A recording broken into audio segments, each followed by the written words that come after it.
This is Pop Fine. Culture Yearbook. On this show, we pick pieces of pop culture that were important to us in a given year. We then discuss memories and dig into those movies, albums, shows, and more. Hey, I'm Brad. Hey, I'm Pete. Hey, and I'm Giff. And we're back for episode 4 of 1999. Yes, we are. We Wow. hope you loved the Foo Fighters episodes, because those were some of my favorites to record. I sure did. I loved it as Sure well. did. But we got some new stuff to talk about tonight. Yeah. Hey, Delving Gifford, I in- thought, did you want to Really- say really something about shifting Office gears. Space? Did I want to say something about? Oh, I was just going to talk about Harken a little bit back. Office Space during the subject that we have tonight. Oh, during that. Yeah, Oh, okay. a little miscommunication. that's all right. That's all right. Don't Pete, worry, cut I'll it out. edit it out. There Yeah, you go. sure. Well, we Perfect. usually plug our Buy Me a Coffee here, and if anybody wants to join that or support us, please do. Yes. But I want to put in a plug also for our TikTok, because we're on TikTok now, and I think it's kind of fun. And I think that if people are on TikTok, it's worthwhile to go watch it, because we post fun stuff and stuff we talk about, and it's not some of the nonsense that you think of when you think of TikTok, I think. No, it's it's not- very well curated by Brad. He does a Oh, nice thank job you. putting it together. It's the most sophisticated thing you'll find on TikTok. that Yes. way. So anyway, I was never going to join TikTok. I thought that was the stupidest thing I ever saw when my kids were on it. But hey, here we are. We're Still on is. There you go. Join And the it's- stupidity. and it's kind of fun, We're like- actually. So. You said, how could this possibly get any stupider? And we joined. But it's picked up some Exactly. steam. Yes, it has. We got followers. We got tons and tons of views and likes. And We do. We love all our followers. I don't think anybody's listening to our show, but they're following our TikTok, so that's Right. something. there. That's They right. seem to like Ted Lasso and Schitt's Creek quite a Yeah. bit. Yeah, Roy Kent, big hit. Yeah, he is. Big hitter. Oh. So All right. You want to tonight- get into your topic already then? yeah, we'll dive right in tonight. We're going to the small screen, not the silver screen. Getting into a little bit of television and a phenomenal show that came out in 1999, and that is the drama West Wing. Yeah, and you, as you said, it's a drama. We usually are all about comedy on this show, but Yes, We are. you're making us take this into a new stratosphere tonight. Well, our we did- show from This is now going to on be is classy. just Remember gonna when be a Kim drama. called Sex in the City classy? This is like another classy episode. No, Sorry, no more Pete. comedy on our show. I was just No. saying, no more comedy. We are all drama from here on out. right? It's like when Harris Telemacher switched from the wacky weatherman to the serious news. Yes, That's right. Exactly. This is Pop Culture Yearbook. We'll call Sunny, this this 72. episode DC Story. How's that sound? DC All right. Stork. Story. What? Instead of LA Story, it'll be DC Story. Oh, like take on the West Wing. You're Yes. mixing the West Wing. There you Got go. it. Okay, go on. Got it. Connect those dots, fellas. So this show came out September 22nd, 1999 is when it premiered. Hey, that's my wedding anniversary. Is Not it? that year. Well, 2 2 years years- before. 2 years prior. Right. Yeah, minus your -2 wedding anniversary. Right. Perfect. Yes. His wedding anniversary was still a thought. Just a Oh. gleam in his eye. Yeah, there you go. Right. Not a this fetus was just yet. before. This release date would have been just before we got engaged, if that's anything. Okay. But it's, Is this You know. anything? No, No. this is not anything. So Carry right, on, Giff. right off the bat, this show was pretty highly acclaimed. When I was looking stuff up as far as rankings for 1999, I believe the highest show to premiere that year with the best ratings was Freaks and Geeks, which we did talk about Ah, on this podcast. And coming in, I think at number 4 or 5 was The West Wing. Just a couple things about it to start. In its first season, it won 9 Emmys. that's a lot. over the run of the show, it won a total of 26, which is tied for the most all-time with Hill Street Blues. It was nominated for another 68. It won Best Drama Series its first 4 seasons.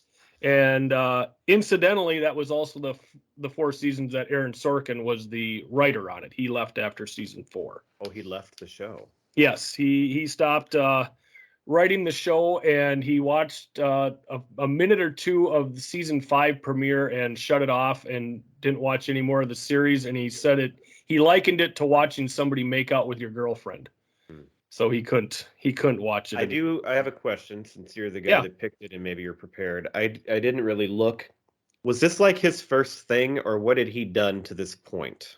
Well, he had written a show called I believe it was Sports Night. Oh, was that before this? I remember that. Yep. Yeah. That was right before this. And I watched that. That only ran for 2 seasons, I believe, and I really did enjoy that show. Well, I remember that was very highly acclaimed, but just never caught on with the audience. Kind of like Freaks and Geeks, it just did not get the audience that the critics thought it should have. Correct.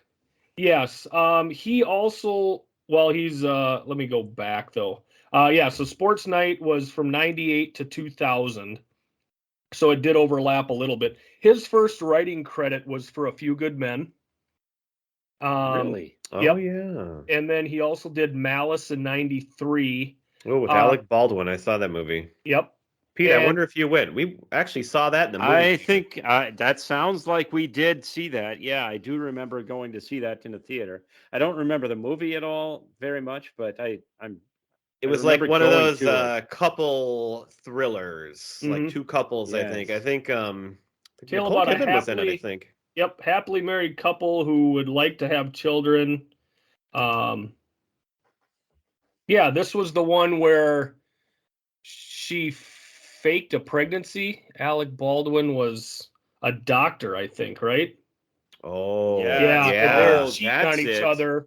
And Bill Pullman, I think. Yeah, Bill Pullman was Nicole Kidman's husband. Yeah, that's a pretty good movie. Yeah. I don't remember if it was actually that good, but it's all coming back now. No, I thought it was pretty good. It's almost in the realm of like a Gone Girl type situation. Not quite that dramatic, but along those lines. And then in 95, he wrote The American President.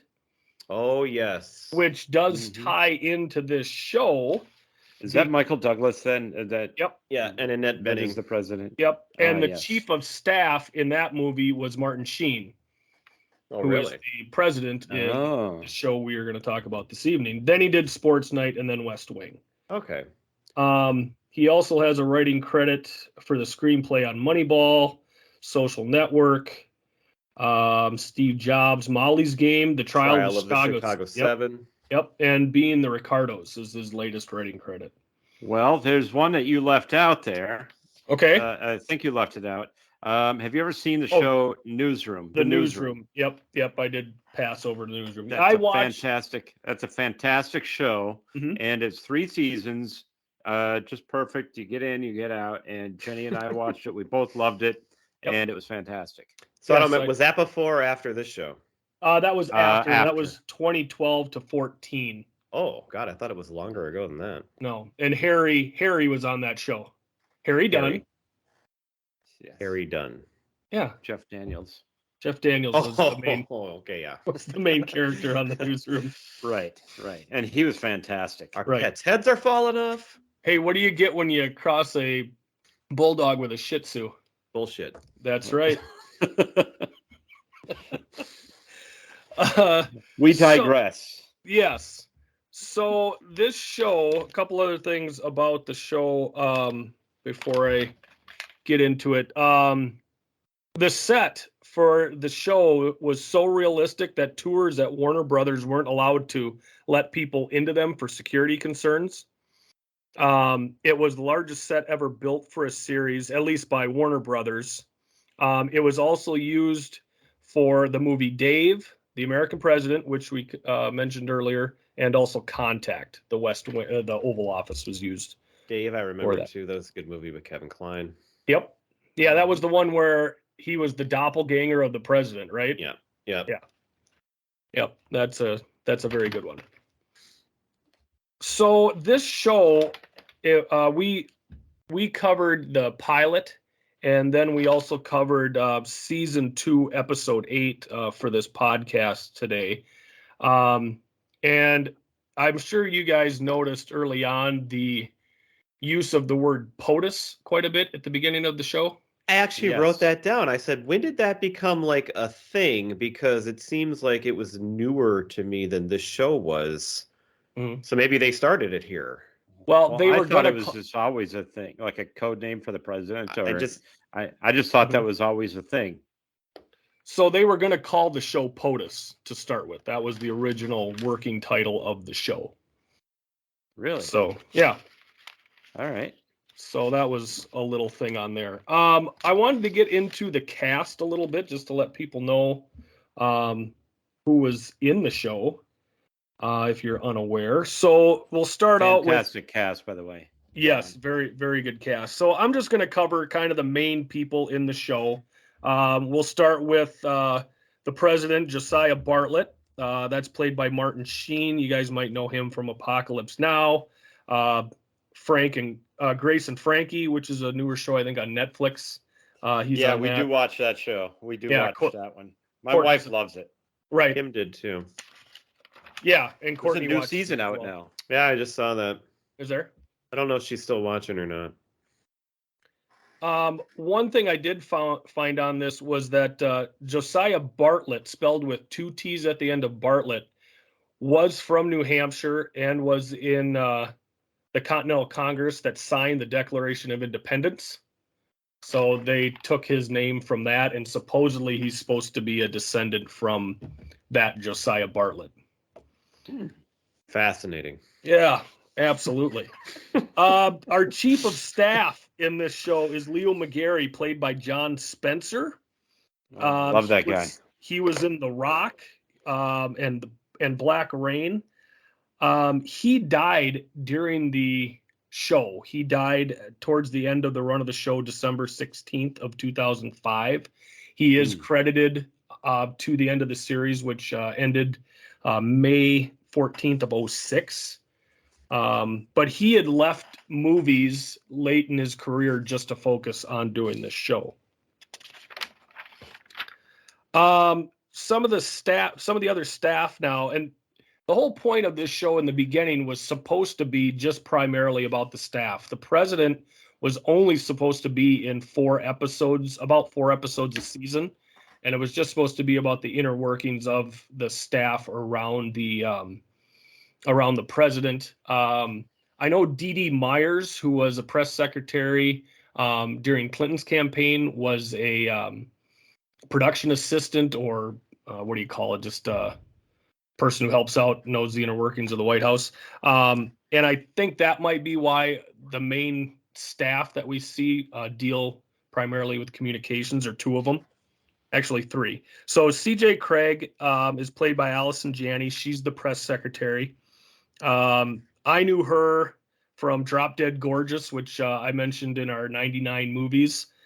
She was one of the moms in that. And she's also now, is that show Mom still going? I don't know. A big one. But she won the Oscar for I, Tonya. Yes. And she was also she trained as a figure skater when she was younger. So I thought that was kind of interesting that she was Tonya Harding's mom in I, Tonya. We have Joshua Lyman, played by Bradley Whitford. He's the business ethics. Exactly. We know him from Billy Madison and Get Out. Yes, Get Out. Yes, very, very good character in that. He is the deputy chief of staff at the White House. We have the Toby Ziegler as the communications director. That's played by Richard Schiff. I found a couple credits for him. Man of Steel. He was in the second Jurassic Park movie as well. One thing I found on him is throughout this series, he is portrayed more of as a curmudgeonly figure. The stat I found was that his character smiles a total 21 times during the run of the show for 7 seasons. Sounds like Brad. Right. Well, there's Brad's one smile on the show. Oh, that is That is good stuff, Pete. Yep. We got Sam Seaborn, played by Rob Lowe. Everybody loves Rob Lowe. We know him from Tommy Boy, Wayne's World, Parks and Rec, just about anything. Sex tape. Mm-hmm. Well, I don't know him from that, but you go right ahead. So, well, you know what I'm talking about, right? Yes. Okay. Yes. He left the show, I think, after episode 8 of season 4 to go do The Lion's Den. Everybody knows about The Lion's Den, another great television drama. Nope. No, haven't heard of it. No shit. Nope. Nobody's heard of it. That's what he left the show for. Wow. So that was a tough time in the run of the show. He's such a pivotal character. And so one other character we have in the first season, at least, we have Mandy Hampton, played by Moira Kelly. Moira? Yes, not the Moira from Schitt's Creek. I knew her from The Cutting Edge, if you guys ever saw that skating film where you got the hockey player and he becomes a figure skater.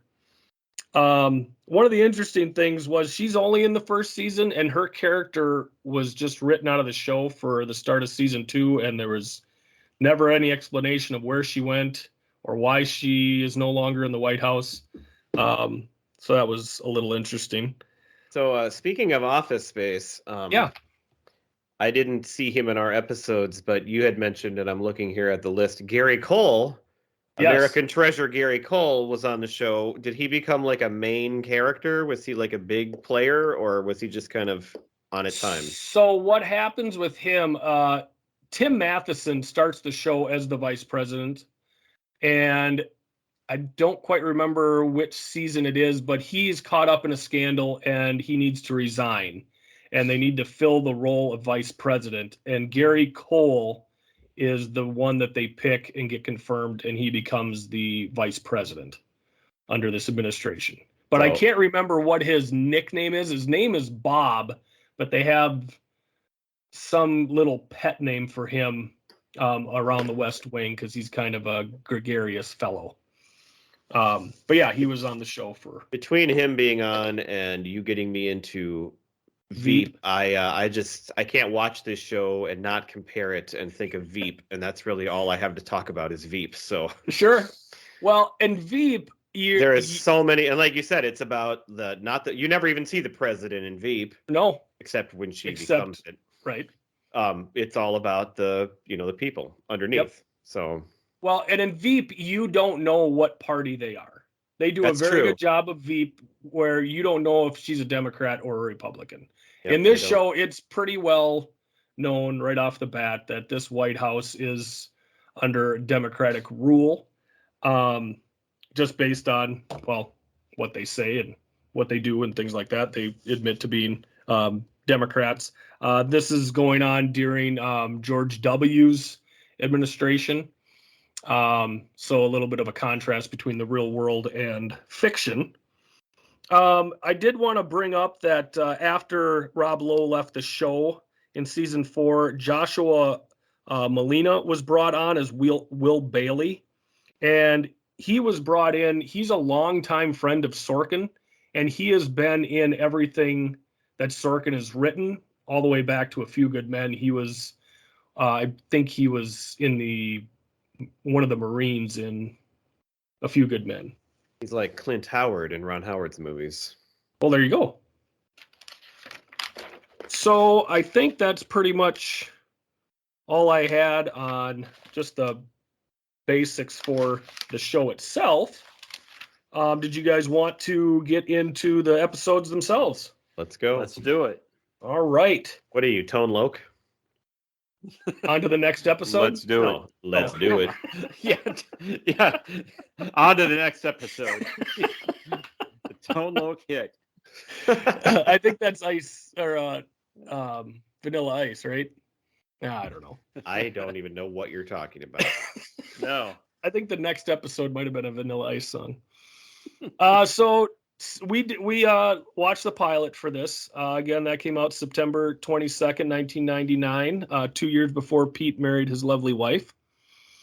So right off the bat, we're introduced to the walk and talk, which is a staple of an Aaron Sorkin written show. It's a quick back and forth dialogue. And he is very good at writing his dialogue. I've heard that he's a bit tyrannical. Like he wants every pause, every every little thing that he writes on the page needs to be uttered by the actors. They don't really get to ad lib at all. But based on what I've watched of his, I totally agree. I mean, his writing is absolutely phenomenal. So we meet our main characters right away. We meet Sam Seaborn in a hotel bar, who ends up going home unknowingly with a call girl. Hooker. Not a hooker. She's not a hooker. Not a hooker. This, by the way, for the listener, this is the Rob Lowe character. Right? Yes. Yeah, I thought that was a nice beginning there to have him with. I mean, it was very fitting for Rob Lowe. Right. Beautiful. But he unknowingly, because this is Rob Lowe, so even hookers want to sleep with him for free. So that's outstanding. We meet Leo right away. Also Toby and CJ. One of the things I found interesting in this, we meet Toby on a airplane, and he's using a cell phone. And did you guys catch the dated reference with his interaction with the flight attendant? No. They told him that he needed to turn off his cell phone because it was going to mess with the navigation of the plane, and he goes through all this stuff about the model of plane that they're flying on, and he says, "Are you telling me I could flummox this with something I bought from Radio Shack?" Yes, Radio Shack. So that's one thing about this show that's a little interesting. We have beepers. Some people have cell phones, but really it's more about having a beeper in order to get a hold of people. We learn that the president, everybody gets called to the office early because the president has ran into a tree on his bicycle, and this throws everybody into a panic, and they're worried about that. He's on vacation riding a bike. We also meet Mandy, who's a political operative. She's working for a senator who is thinking about making a run at the presidency. Let me see. What else do I have here? I didn't take extemporaneous notes on the episodes itself. The next one I have is Sam needs to give a tour of the White House to Leo's daughter's second grade class. So Leo, grade. What's that? Fourth grade. It Yes, fourth it grade? was fourth grade. Oh, Come it's on. fourth grade. So Leo is got to be in his late 50s at this point, correct? Maybe early 60s. Yeah, probably late 50s. So Sam thinks that Leo has a fourth grader, and he's in his 60s. Possible. It happens. People do. Sure. Yes. So anyway, he needs to give a tour of the White House, and he is deputy communications director, but he has no idea about the history of the White House. He cannot give this tour. He has no idea what's going on, but he's in the doghouse a little bit with his chief of staff, Leo, and he wants to make a good impression on the daughter, which he assumes is one of these fourth graders. And so he starts talking about the White House. The teacher pulls him out into the hall. He confesses to the teacher that he's having just a horrible day. Things aren't going right. He accidentally had just slept with a prostitute, and he just wants to make a good impression on the daughter of his boss. And if she could let him know who that is, that would be very helpful to him. And it comes out that, in fact, Leo's daughter is the teacher of that fourth grade class and the woman that he is telling all of his issues with. And that's a fun little back and forth that I found funny in this. He totally botches it. He's got they're in the Roosevelt room, and he talks about how it's named after FDR, Franklin Delano Roosevelt. There's obviously a big picture of Teddy Roosevelt behind him, huge portrait, and I was laughing hysterically at that one. Yeah, I thought that was my favorite part of the episode, was him trying to talk to them and just not having a clue what to say. The chairs you were sitting on were fashioned from a pirate ship. Yeah, he is not a good tour guide by any chance or any stretch. We learn early on that Bradley Whitford's character Josh Lyman is in a bit of trouble for going on one of the Sunday shows and debating a woman who she's I don't know, what would you call her?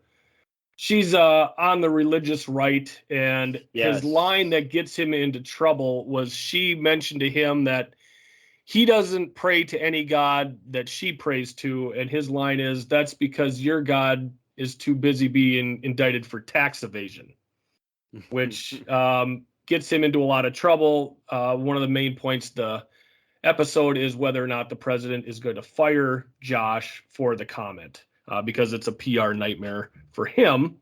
So they decide to call in Al Caldwell, who is a respected religious leader, and a couple of these other fringe people in to sit down, talk it out. Josh will apologize to the lady he offended and see if they can smooth things over.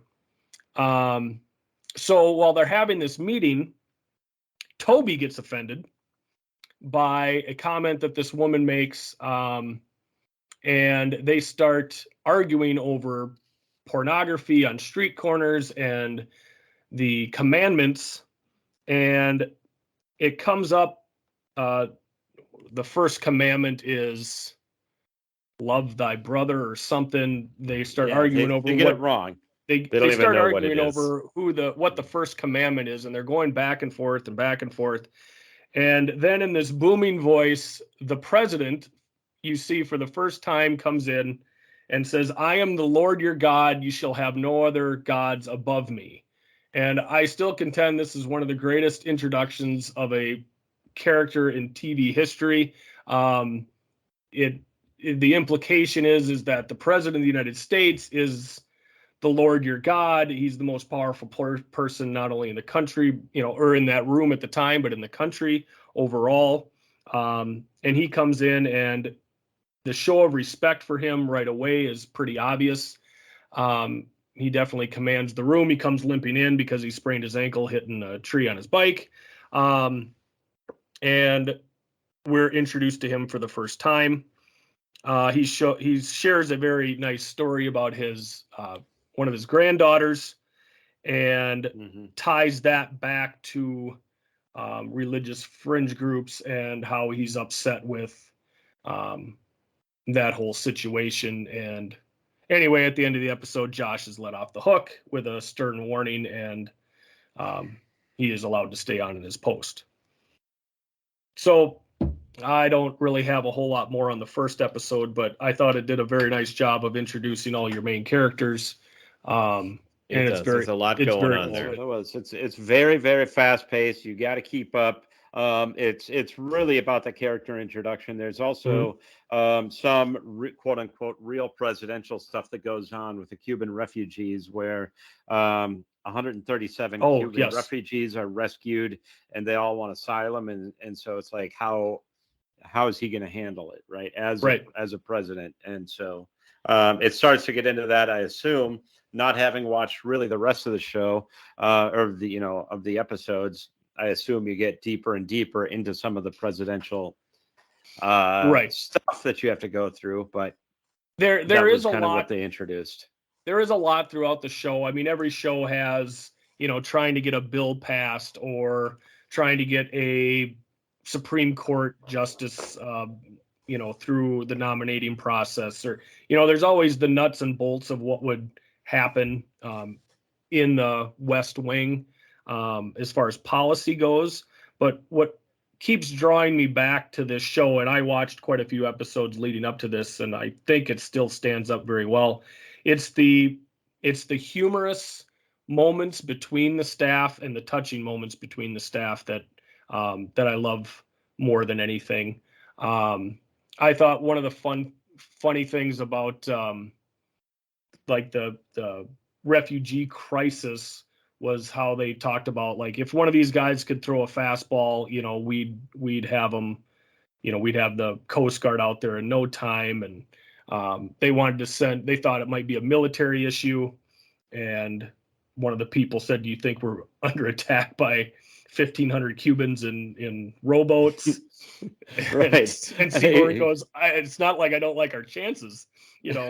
Right. It's just those funny little lines back and forth amongst the staffers that is just absolutely great in this show. I had two general responses after watching this first episode. The first was I already brought up VEEP, but it's like the clean and the sane version of VEEP. Yes. But after watching the two shows, at least part of this, I feel like VEEP is the more realistic show, unfortunately. Probably just especially in this, maybe not back then, but like for what's going on now, I buy VEEP 100% more. This seemed too like just kind of like nice and whitewashed. And speaking of that, after seeing the whole cast and meeting everybody, I said, hey, they should call it the White Wing. Am I right? Hey, now. Very well done. Yes. If you look at the cast, it is very, very white. In episode 3. Well, episode 2, we get a black guy. And I said, and he's the guy from She's All That. Which guy? I'm sorry. I don't remember. I don't know who's who. There's too many characters to keep track of. Well, the guy who's the joint... But he's like the guy in Not Another Teen Movie, who's like the token black guy who's playing the guy from She's All That. But it's the guy who played the guy in She's All That who's on the West Wing. Okay. So, well, you're not thinking of we need Dooley to slow Hill, down for our listeners. Is that Dooley Hill's first introduction to the show? Probably. Oh no, yeah, I think that's right. It's not episode 2. I'm talking about the 3. second episode that we watched. That's right. I forgot. Well, there is a doctor in the second episode who happens to be black, but he's the token black guy in that episode. I'm talking about the guy in episode 8 of season 2, the second episode that we watched for this. Okay. That's what I was referring to. Well, I don't know if you would like the fact that the head of the Joint Chiefs of Staff is the dad from Coming to America. The McDowells. John Amos? Yeah. I didn't see him. Well, he's in episode 3. Okay. So Dooley Hill comes in episode 3. He's on during the run of the show as the president's personal assistant.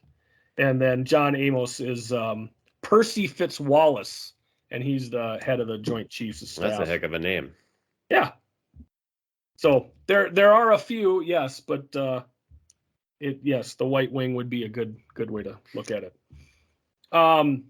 So we went on to season 2, episode 8, and the reason I picked this episode is because it is there's a very lighthearted storyline with a lot of back and forth between CJ and the guys in the office, pulling some pranks on her, having a little fun with her. There's also a very touching storyline with the president and his personal aide, Charlie.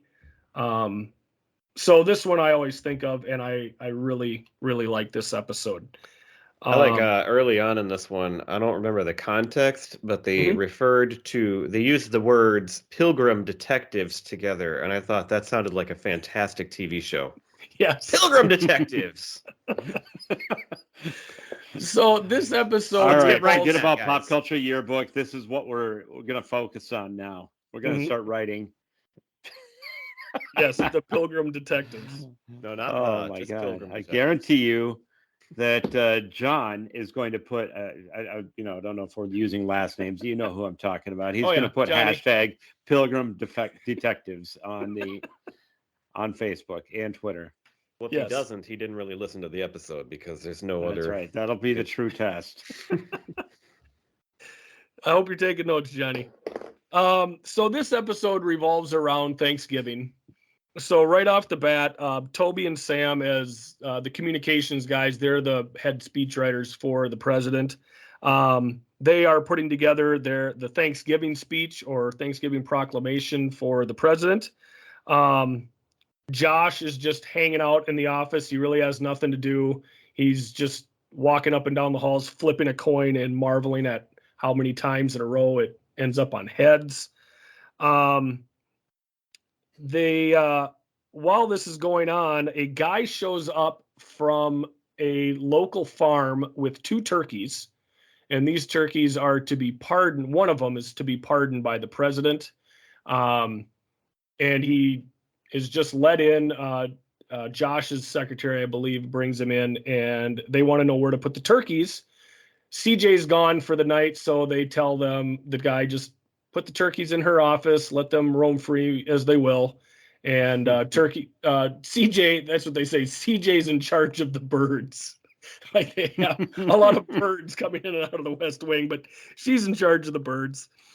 So that, I just love the beginning of that of that episode. One of the other big storylines in this episode is that a ship was brought into I don't remember which city was it, San Diego Harbor, and there was a bunch of Chinese refugees on the stowed away on the boat, and they are looking to claim religious asylum. They're Christians, and if they're sent back, they'll be most likely, at the very least, jailed, if not killed. So there's a big storyline with that. Well, a side note on that is that they address that that's a common way for these immigrants to try to sneak their way into America, is to claim religious asylum, where that's a key point in the storyline. Yes. So then later on, the president basically has to quiz one of them. He picks out one of them and starts to quiz them. And anyway, I'm getting ahead of you there, Gifford, but that's a key point. Well, and that brings in the title of the episode. The title of the episode is Shibboleth, and that plays into what Pete's talking about there. Which, by the way, we've all been raised Christian. I've never heard of that word in my life. Me neither. Never. So if I were quizzed, I would not make it as I would not get religious asylum from this president. Correct. So on that storyline, they try to figure out what they're going to do with these refugees. The president flies one of them in to interview him to the West Wing. And he literally says, I'm going to ask the guy to say the word shibboleth. And throughout their conversation, the refugee is telling a story about being Christian, and he literally says the magic word, and so the president believes them. On his own, without even being queued up at all. Right. Like, he was just going to ask him to say it or ask him what it means or something, but he brought it up on his own and used it in the correct context. Exactly. So they need to figure out a way to allow these people to stay, but at the same time not piss off China. So what they decide to do is he calls the governor of California, and they basically leave the door open to the detention center. They are allowed to leave, and that way it can be told in China that their citizens overtook the National Guard in California and were able to escape, and so they could save some face, but in reality they were allowed to stay and be taken care of. So that's the title of the show and the storyline behind that. One of the other storylines going on in this one is that Charlie, played by Dooley Hill, is on the hunt for a new carving knife for the president. He has to run out. The president's very finicky as far as his what he's looking for in a knife. Charlie brings in a German knife. The president doesn't like German knives because it's not American. He needs an American blade. But then he tells him to go out and get a German knife, which I thought was kind of funny. Anyway, throughout this, Charlie's, running around like a chicken with his head cut off, trying to find a new carving knife for the Bartlett family. And it comes to pass that the reason the president needs a new carving knife is because he's giving his away. And he has received this carving knife from his father on down the line a few generations. and he is giving it to Charlie because the president has 3 daughters and no son.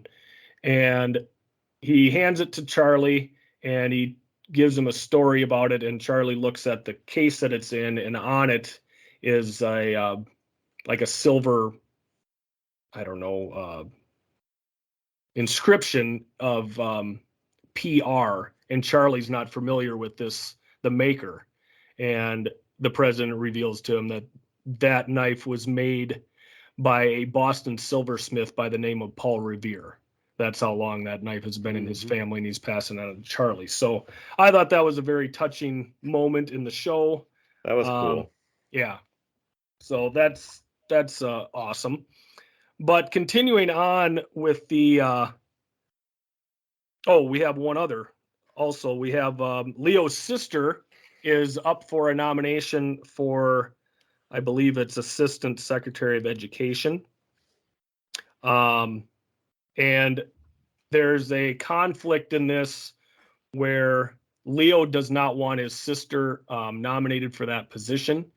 And the reason being is that she is very hard on students when it comes to prayer in schools.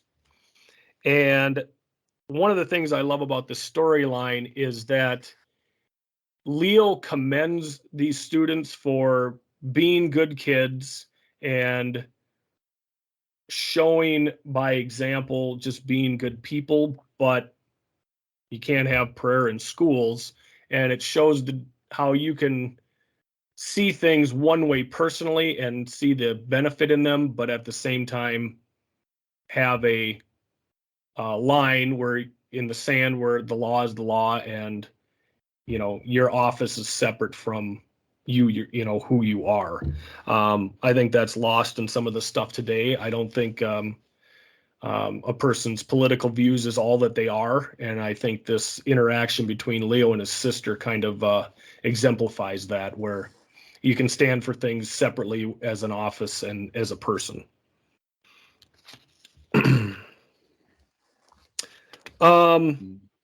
One of the last things in this show, which I thought was great, was CJ has now decided which turkey. She had 2 turkeys to pick from. One of them is going to be pardoned, and the other one is going to be slaughtered and given to a family for Thanksgiving. She has become attached to both of these birds. She doesn't want either one of them to be executed. So the guy comes from the farm to pick up the bird that's not going to be pardoned, and she tells him that she introduces him to the president, asks the president to pardon the second bird, and just assumes that this kid from the farm, will allow both birds to be pardoned and everything will be cool. It's a very funny writing on this. I can't quite remember all the lines, but the president ends up drafting the turkey into military service so that it won't be eaten. So a lot more that just feeds more into the interplay between the people in the West Wing. And I just found that storyline to be very funny, and I always like going back and watching this episode. Getting back to early in the episode on that storyline, I don't think you hit on this point, but basically she had to decide which of the birds was more photogenic. Yes, which I thought was funny. And then she becomes attached, and she argues because she's like starts listing off all her qualifications and everything. She's way overqualified to be determining which turkey is more photogenic. But the way that she acted that out was pretty good. Right. Yeah, it's way below her post in life, but she just happens to be the one. And we found out that this is her first Thanksgiving in the White House because the last year she was sick with the flu or something and wasn't around during Thanksgiving and all the festivities. So she needs to learn to sing songs and lead children in song on the lawn for this, Thanksgiving celebration. All these things that she just is not really into or has any want to do. So, so a lot of fun on this episode. And for those who don't know, anybody who gets HBO Max, this series is streaming on HBO Max. So if you're listening and you want to watch those, I would recommend getting that and going on and listening. Did you guys have anything else on the episodes? No, I think you covered it pretty well. The quote that I liked in this one, they used it twice, was where a couple of the guys were worried about the president finding out that they were going to watch football and not wanting him to know. And they just kept saying, he doesn't give a damn. Right. And that was pretty funny. Yeah, they didn't want to be invited to the president's dinner. Right. Because they didn't want to hear a 2-hour dissertation on the yam. Because the president's a bit of a talker. He's a very well-educated man, very smart, and he will talk anybody's ear off on any number of subjects. Well, speaking of him, I've watched 2 episodes of this now, and my overall thoughts were that, and again, this is 23 years ago, so the country wasn't quite the same, but he just seems way too smart and way too put together to be the president. They talk about that quite a bit in this show. He has too many morals. I feel like he's the president that's too good to be true. Like, this is what we wish we had, but this is not realistic. This is not realistic at all for what we actually have in real life, unfortunately. Well, there's unfortunately, VEEP and Selena Meyer is much more realistic. Well, and when I was watching this time around, 2 things came to mind for me. Obviously, this is an idealistic, view of what a president, can be. And I just kept thinking how tainted the office has become since the Cheeto has been in there. The second thing is that, how people say that the Simpsons predict the future very well. Yes. There's quite a few episodes. I think I've watched, I don't know how many of the first season, but there's quite a few things that they talk about in here that have come to pass. There's an episode where they're trying to find a new justice for the Supreme Court. There's a gentleman who's going to retire, and they're nominating a judge, and they have their primary guy, they bring him in to interview him because they have questions about personal privacy. And he doesn't believe that personal privacy is given to a citizen in the Constitution. And Rob Lowe's character is talking about how this is going to become, personal privacy is going to be the issue of the 2000s and the 2010s, everything to do with the internet, cell phones and things like that. And I'm like, well, yeah, that's kind of where we're at right now. I mean, everything's about, you talked about it earlier about how on TikTok, you're getting feeds about the West Wing. Well, how? I don't know. You've never watched the West Wing until now, but so I thought that was kind of one of the interesting things. What was the other thing I was going to bring up? Oh, shoot. I forgot. So, yeah, it is definitely an idealistic thing. Oh, you were talking about how smart he is. The second episode of the series is called Post Hoc Ergo Propter Hoc, which is Latin. And they were having a debate about why the president lost as poorly as he did in the election in Texas. And CJ says, I'm guessing, sir, it's about the time you learned to speak Latin. So that's good. There is a lot about that. I know when he goes for re-election, he's up against James Brolin, I believe, is the Republican candidate. James Brolin, right? That's Josh Brolin's dad. He's on the Life in Pieces. Yes. Yep. So he's the candidate, and he's a candidate from Texas. And their argument is that the president speaks too smartly, and he needs to dumb himself down for the electorate. And they decide to go away from that because he is not plain spoken. He is not common folk. So they touch on that quite a bit about how educated he is and how, in a lot of cases, that's a downfall for him as far as trying to get reelected. So that is touched on. Well, there you go. Not an issue for our former president. No. No. Not at Well, all. most of them. They're not usually seen as all that smart. No, I completely agree. So the other thing we did for this episode today is we put together our top 5 TV shows for 1999. Would anybody like to go first? I'll Sure, go I can kick first. mine off. Okay, I'll go ahead, Brad. You go All for right. it. So I have 3 that I grouped together.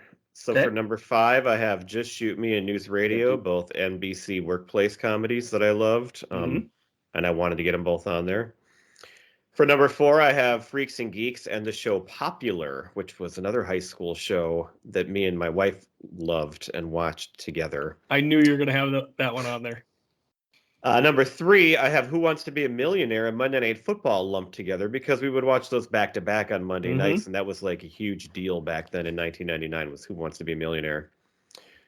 Number 2, I have South Park because I don't watch it anymore, and I didn't watch it that long after that, but at this time, it was still like every week, got to watch it thing. And then number 1, I was thinking of the show I watched most at the time, and that would still be Friends at that time. So that's mine. Well done. Pete? All right. Well, I'm going to start with my honorable mentions. I had 3 on the honorable mention list. I had ER, which is one that I kind of liked. And, I got into it. My wife really liked it. And so there was some really good storylines there that I got kind of hooked into. Then I had Will and Grace. And I had Freaks and Geeks, and I had Freaks and Geeks probably would be higher on the ladder, except I didn't really watch it at the time until just recently for this show. So right, that'd be my number 1, looking back, but at the time, yeah, I didn't really get into it till late in the season and everything. So sure. Yep. So now we get into my top 5. Number 5, I had Whose Line Is It Anyway, which is a hilarious improv comedy show. I don't know if you guys watch it at all. I've seen it. Yep. My wife and I loved every episode. I don't think that we actually, it started in 1999, which is why I have it on this list. We didn't get into it until a little bit later.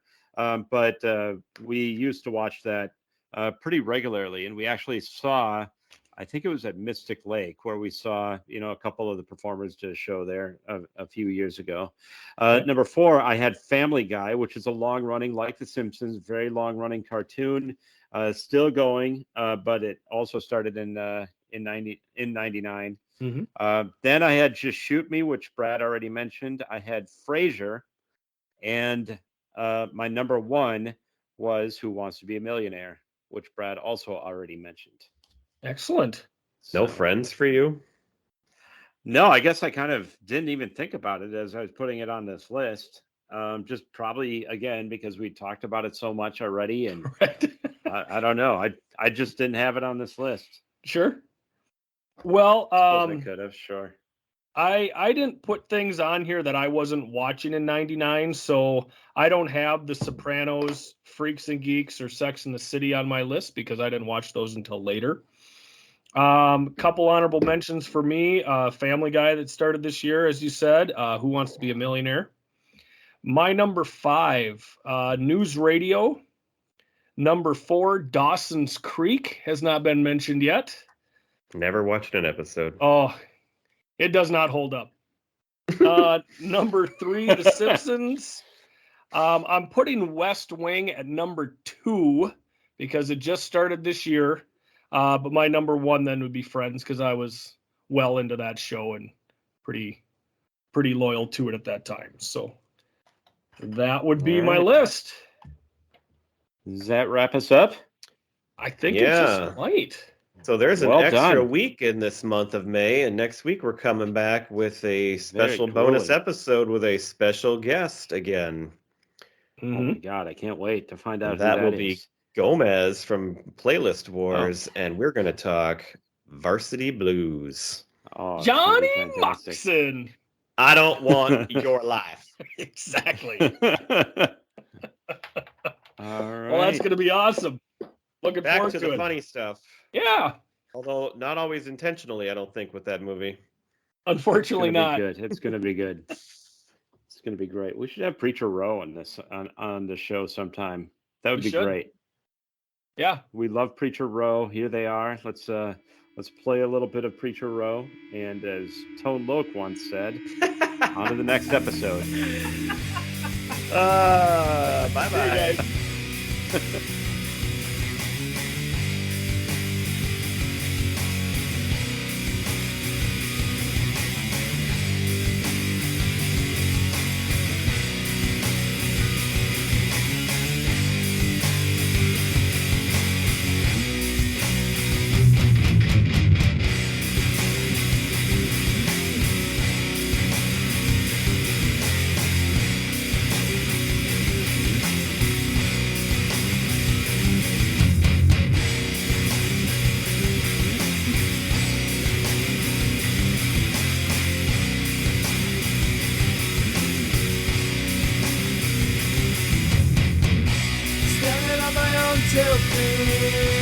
No one's here to comfort me.